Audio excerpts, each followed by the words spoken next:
More details. So, Brent, do you want to tell us a little bit about Cygnal and the poll that you did as well? Yeah, so we conducted a survey um, back in June in advance of the Bitcoin policy conference, and really we're looking at attitudes around it among likely midterm voters as a whole, but also of those who own Bitcoin, and then how do those views align and where do they diverge?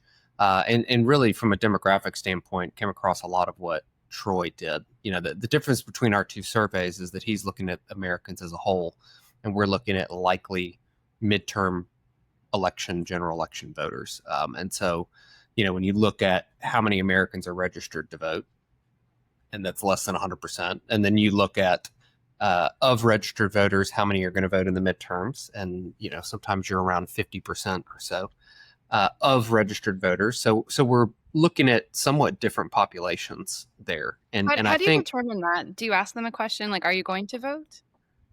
Yeah. we do. We also have, we've got a battery of questions depending on the methodology of research to get to the likely voter universe. And then a lot of what goes into surveys too is you don't get 100% of the perfect respondents that you need. And so you have to add weight to the survey to get it to look like the population you're surveying. And there's always groups that over or under respond. And you try to control for that best you can. But what we're focusing on really is that kind of 50% of Americans that are going to show up in the midterms. So because that's what, when you're talking about policy, that's who matters to members of Congress. That's who matters to senators up this go round. So they do care about all Americans, but at the end of the day, they really want to know what the people who are going to send them back to office think, or throw them out of office think. And so that's why we focused our research on a bit different audience than Troy did for that purpose, because most of what we do is how do we influence and affect policy with the research.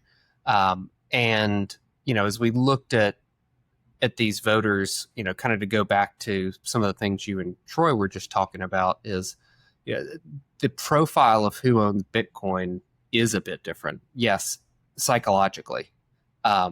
What do they value? Now, what do they look like demographically is not drastically different, but when you get into value sets, I'll give an example. So one of our questions we were asking, about a financial system, what matters most to them? Is it stability, transparency, fairness, convenience or accessibility, simplicity, physical custody? And so this is of all midterm voters, not just owners of Bitcoin. But when you look at those, even among those who own Bitcoin, there's a pretty big difference of those who hold Bitcoin, whether they voted more or less for Trump, based on which of those attributes mattered most to them in a financial system. So if an owner of Bitcoin who's a midterm voter said fairness or stability, they were much more likely to have been less likely to vote for Trump than somebody who said convenience, accessibility, simplicity.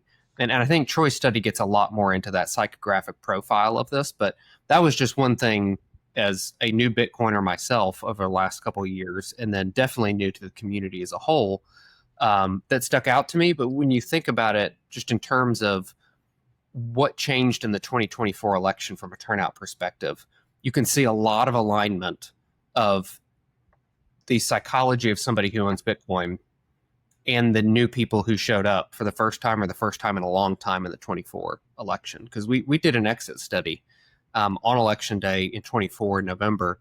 And, one of the things that stuck out to us before, now the voter files are back and we can confirm this, but, males showed up in much higher numbers than normal in participation rates, and younger males, specifically non-white males. And there's a lot of overlap between those newer engaged voters and who owns Bitcoin. And I'm not saying it's a one-to-one correlation, but it was the Bro podcast election, and that's what won it for Donald Trump. And that is, Bitcoin owners are younger, they're more male, they're a bit more educated, they've got a bit more of that risk taker profile. So, and there's tons to dig into in this data, but I think it's just fascinating and to look at the psychology behind it. And one thing that we're looking at moving forward is, do those people stay engaged? Like, they got engaged because Donald Trump made this an issue in the campaign for him. Are they going to be engaged in 26? Was the policies that have been passed thus far and that are being talked about enough to keep them engaged, or do they lose interest? Yeah, those are Yeah, those are. I mean, go ahead, Troy. I want to jump in with a study that just came out that used actually collected 3 separate sets of data with a small n of 800 and a large n of 2,500 by Kyle Saunders and Aaron Fritz at the Colorado State University on Bitcoin ownership, and looking at both Bitcoin attitudes, sentiments, and who thinks positively of Bitcoin and also who owns it, and how those groups diverge. And it was these psychological differences were pretty stark between owners and people who simply think well of Bitcoin, or they're open to it, but they don't own it.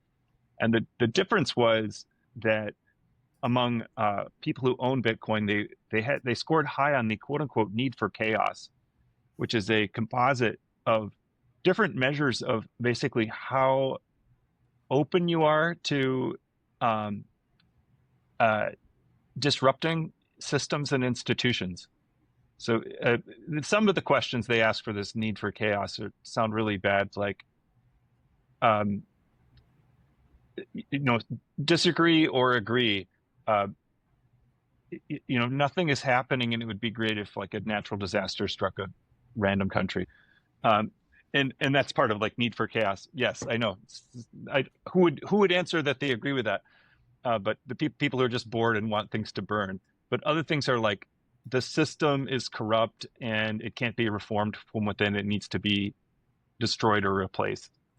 And if you agree with that, you score high on a need for chaos. And they found that Bitcoin owners were significantly higher than non-owners, and even people who liked Bitcoin but didn't own it, in need for chaos. Like, what pushes that behavioral lever and getting you from merely thinking about Bitcoin to pulling the trigger? And it's like, you have to be a disruptor. You have to be, at this point, you have to be willing to embrace change.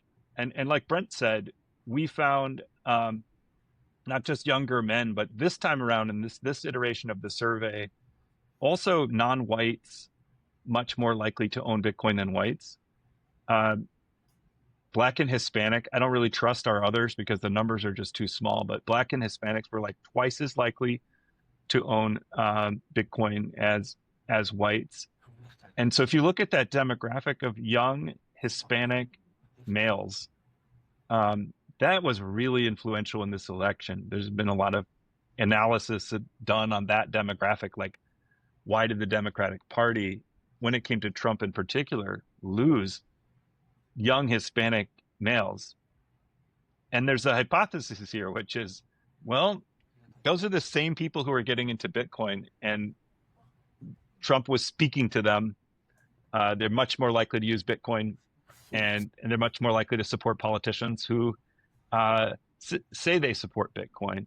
So I think it's a powerful and maybe untold story of the overlap of the people Bitcoin appeals to and the group that shifted for Trump in the previous election. It's like some of those demographics are precisely the same, like Brent said, the podcast election, the podcast bros, but it's also young Hispanic males.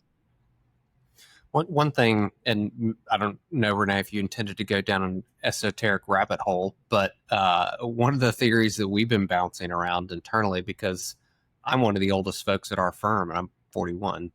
And so we've got a lot of younger folks here. And one of the prevailing thoughts, and we just put out a survey this week asking the question, do you think the American dream is still alive?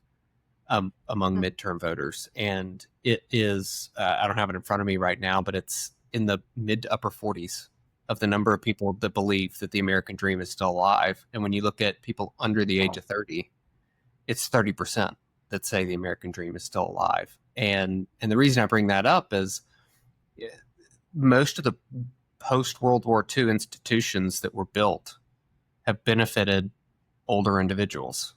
It benefited them when they were younger, and it benefits them now.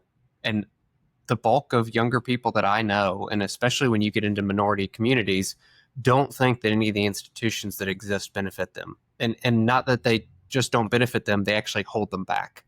And this is not coming from the research, just from pulling pieces of data that we have access to and open-ended questions that we look through in a lot of our surveys.